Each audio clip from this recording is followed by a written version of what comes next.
In that passage from 1 Peter chapter 4, Peter calls us to three things. He gives us three things that are vital for the church to do, that the end of all things is near. And so we are to prioritize these three things, these three actions and attitudes over everything else. And so over the course of the next three videos, this one and the next two, we're gonna look at each of those on their own.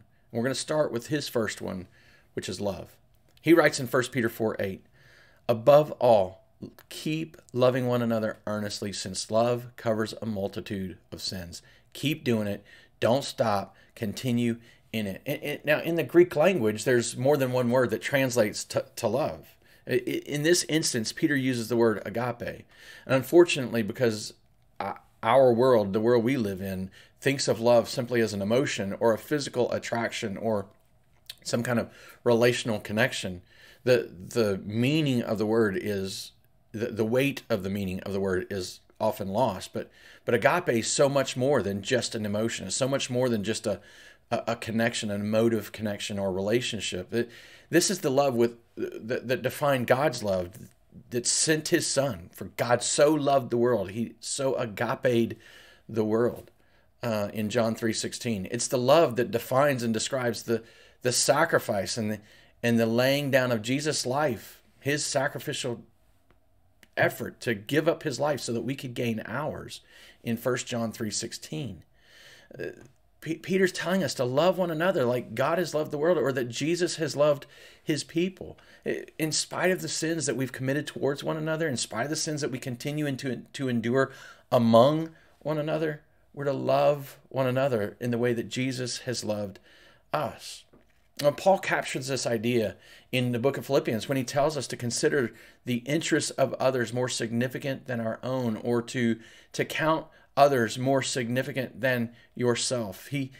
John would later say that this is something we're to do not just in word, but in deed. So saying I love you is not enough. I should speak words of love, but I should also be doing deeds of love. Now, when you put all this together, when all of this comes together, it's clear that Walmart-like attendance in the church is not acceptable under a biblical framework or paradigm. But this begs the question, are we making room to love one another? Not just in our lives outside the church, but as we participate, as we think about gathering as a body of believers, are we making room in our minds and in our lives and in our time together to love one another? I know many of our folks do. I know many of our people do. In fact, we have several teams that make Sunday morning happen. We couldn't do Sunday morning if these people didn't serve and do these things with the good of others, the glory of God in mind. Some of these teams that function require people to show up in the middle of the week to prepare for Sunday morning. Some of these teams require people to read and study and prepare for Sunday morning so that they can teach others. Some of these teams require people to show up on Sunday morning early. Some of these teams require people to sit out of the service so that the others can sit in the service and participate in the singing and hear the preaching. Some of these teams, there's people in our church that, for the good of others, as an act of love and sacrifice, have not taken a class, but sought to serve and love and hold your children and teach and train your children in the good news of the gospel. Isn't that what love is all about? To set aside what might be good and what might be easy for themselves for the good of someone else, with the best intentions, to sacrifice of oneself for the good of others. But Sunday morning missionaries, they don't stop at just serving in these teams. They seek to show appreciation for the service that they've received. They seek to listen closely to their friends. They offer words of encouragement. They pray for one another in the moment rather than saying, oh, I'll pray for you, and putting it off till later.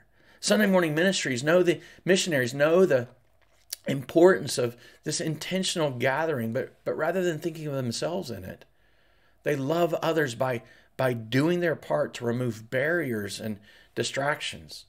Now, their efforts may not gain them a pat on the back. They may not get them a lot of attention, but they never go unnoticed by the one whose opinion matters most and whose glory motivates their actions.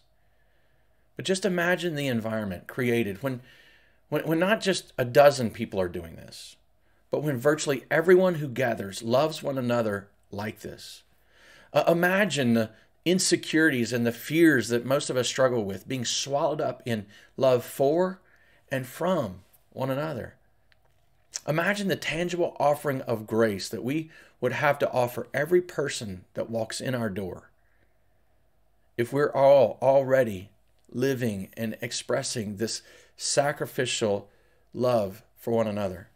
Imagine the effect that this would have, not just on our Sunday morning gathering, but beyond the scope of our gathering on Sunday mornings, as we leave, each of us having experienced in tangible ways the love of our Savior, Jesus Christ.